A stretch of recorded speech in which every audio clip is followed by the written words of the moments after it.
we need to help the students to, and the students, other students, to discover the special and unique hidden abilities within them, within themselves. And in that way, the student finds purpose in life. You can see here, we're getting together at the gardens. We go around and play music. We have fire time, campfire. We do some work. And in that way, here's an example. There was a student who came, Christina, her name, and the first time she came, she was almost in tears because she was totally confused with what she wants to do from within and what she was told to do from outside. And she was in a turmoil, in a fight, in an internal battle. And by having some discussions with all of us together there, it took a few weeks. When she came back, her face was like a light, because she made a decision to change the major, to really do what she likes. And after a year, she came back and she was absolutely different. By making really internships to go to another country in the summer, and she was saying that everything works so beautifully for her. And so this comes because of discussion, because of coming together, because of community time. Some instructors would say, but my university does not have gardens, so I cannot do this. Well, we all live in houses, so we can do it in our home. So what we do is we get together at home. And here you can see, we can watch some beautiful, very nice educational movies. We eat together, we play music together, and we actually follow the fact that the educational role and scope should be to educate the mind in order to understand the inner world as well as the outer world. And during these moments, that's what's happening. We take some understanding about the inner world. There's a story that you probably have heard that there was an inauguration of a supercomputer, and everybody would go and ask the supercomputer a question. The supercomputer would answer the question. But when a little child approached the supercomputer and said, "How are you today?" the supercomputer could not answer anything. It was dumb. It was silent. What does it tell us? True leadership and true life warriors come from true education. The true education does create true leadership by teaching the youth to be courageous and to accept the good and reject the bad wherever they find it. Most importantly, to have an open mind and to accept sorrow and suffering as the greatest teachers. And these are the things that we take with these gatherings. These are the things that we discuss, and these are the things that we try to live as we, by being together. There is a series of essays that the teacher has written thinking about his students. And the students should respond, because the teacher might write these essays to help the students, but if the students don't read them and they do not apply them, then that's not going to be a benefit. Now, some educator can say, I don't have the strength, I don't feel like writing, I don't know how to write stories. But every educator, really, what he can do is to encourage his students to see movies and read books that they illustrate the life and teachings of the greatest souls in human history. And some of these latest movies that I've seen actually becoming aware for my own students is The Way of the Peaceful Warrior, an incredible story, true story, and then became a movie, and there's also in the book. Tuesdays with Mori, a book and a movie. A documentary which is called Happy, and there is another documentary about 1.5 hours which is called I Am, and that is through scientists in very well-known universities, illustrating the fact that we are interconnected and we are one. And this has a lot of implications for everything we would like to see better in our world today if we understand that message through that movie I Am. Unless we have calm minds and we can control our thoughts, we really cannot do much in our work or family or wherever we are. And it's not really that hard, since meditation has penetrated the mainstream. There's so much research that does so good to people. we've started doing actually in our classes. So every time we start, almost every day, we do half a minute, close our eyes, open eyes, but just still our minds, trying to not talk, to prepare ourselves for the lecture. Instead, talking continuously before the lecture starts.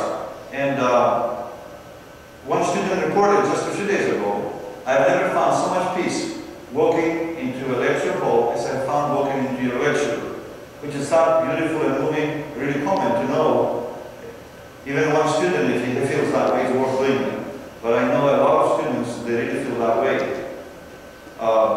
We have the so-called life purpose hours, which means besides office hours for chemistry, we have 3 hours per week. Anybody can come and can talk anything he wants. So these are 2 statements, recent statements from students from these kind of gatherings.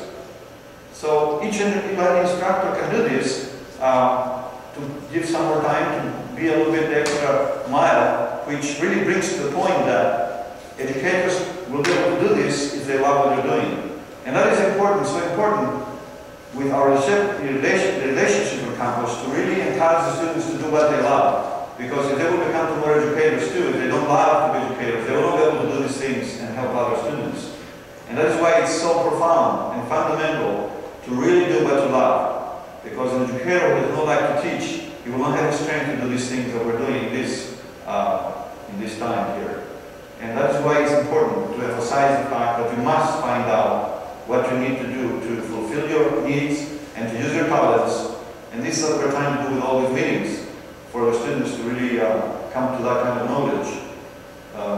Not to live the life that was meant to be for their parents and fulfill their parents' wishes that they never were fulfilled. That would not be the right thing to do. Some students, very often they invite teachers to the dormitory, and again, there is connection, community being rising, and characteristically, a couple of years ago, there was a student at the end who said, now I'm more confused than before your lecture. And it is true, when there's an operation, there is some bleeding. But then there's another student who says, do you spoke of happiness, success, and fear? It took me 10 weeks to figure it out. So in the beginning, it doesn't feel good. Our greatest teachers is really the ones that make us feel uncomfortable. And the more uncomfortable we feel in the presence of somebody, he is a greater teacher than anybody else. Because he becomes a mirror to see our deficiencies. And if we are willing, we can find the postures that way. We have live curve discussions. Right after lecture, sometimes we sit on the grass. This is California, and it's possible to be done. Maybe in other places that cannot be done. Maybe it can become in a room. But sometimes we do that after lecture. A student who was getting this by just taking advice to walk under the moon and meditate and just think about the infinity of time and space, and you will see that all your problems dissolve. Apply this kind of mind skill, and not only in chemistry, she did from D to B and A, and she said, on all of my classes I got A's. She came, and that story is actually in the lifecurve.com. A few years ago, that story. Other students report that they stopped smoking or doing things, or they were hurting themselves just because we have this time together. And we talk about these things that they are important to realize what we are and what we're doing and what we're supposed to be doing. We have these musical breaks for review sessions. In the middle of the 2 hours, we have students that come and they give 10 to 15 minutes beautiful music. And this breaks up anxiety, and we realize that this life is to be enjoyed, not to be always with fear and anxiety. We have here in the university this freshman seminar program, which probably there is in other universities too. And there is a seminar that teaching self-awareness for personal growth and success for 10 times, now 11 times, 11 quarters, has become very popular. A lot of students want to take it. But really, even if in other universities this program doesn't exist, we still can make a great difference to our students by collaborating with universities of other cultures, other countries. And there's a lot of programs, summer programs, abroad programs, that helps educators and students to exchange, to go and see how other people live. That's what is the best type of education? The best type of education is experience. And that experience comes by going to other cultures and seeing other people from other countries who come here and share their culture, their lives, how they live there, and what they, we can learn so much from each other. So that's something that we need to really do. Try to do as instructors and students to respond to that call.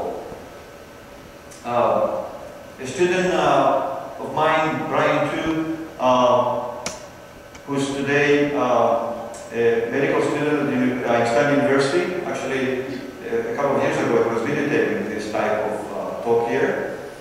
He started the website, lifehair.com. There's so much material there about all kinds of things for the students to really be empowered and to lessen their anxiety and to know how to take tests and all these things. One major feature of that lifehair.com is that we have so-called Tuesdays with More Word. The top student of every class, every quarter, is awarded with taking the Tuesdays with More book. But also, if you click in the face of each student, we have a whole page of every key point that they think made them to be the top of the student, the top of the class. And anyone can really read, if you could say their secrets, how they really achieved that first place in their class. And that is very important because they share their success with other students, increases cooperation, decreases competition, and brings community to our campuses. So that's something that other educators could really do, or in other places. And students can read these things that the top students wrote and apply these things. How to do the college life in a more relaxing, more efficient way.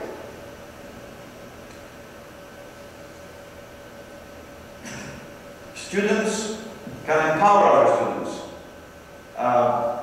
Students follow, several students follow the directions of their educators. They realize their love and their concern, and they respond to their calls. So here is a few people that, from several of them. Julian was a student of my seminar a few quarters ago, and he wrote a beautiful article that is going to be published in the Voice magazine here on campus. Technology Invades, the Awakening of Human Interaction. And then the other two students, Riji and Lisa, wrote articles about it on the education, which will be published in the future together with some others and teachers also in some outlets about education. Eric made a beautiful video, 4-minute video about time, students spending time. So students, they can really make a difference to the students, to the other students, like by writing articles, make sure videos are published them using campus and world media. They can give talks, and students create clubs. So we have 4 clubs, and they serve each one of them a very important purpose. Without things of the heart, music, singing, we're really going to do much. We're going to continue being gloomy and anxious, and that is why this club is really important. And here is Cherry sitting with us, who's going to play after this event some of her music with her ukulele, a few minutes after the end of the talk. And that's part of her statement. They come with her friend and they sing at review sessions, and slowly they're growing their club. And it's beautiful to know that a student who was coming to the gardens one day in the bus says, Dr. Barakis, you will be glad to know that I started taking guitar lessons. And he showed me his guitar in the bus. And then after 2 weeks he comes to the gardens with his guitar and started playing a few pieces. And he was so totally absorbed in math that he was basically lost. And now he feels so happy by playing music. Suddenly one student, she brings up harmonica in those hours and she says,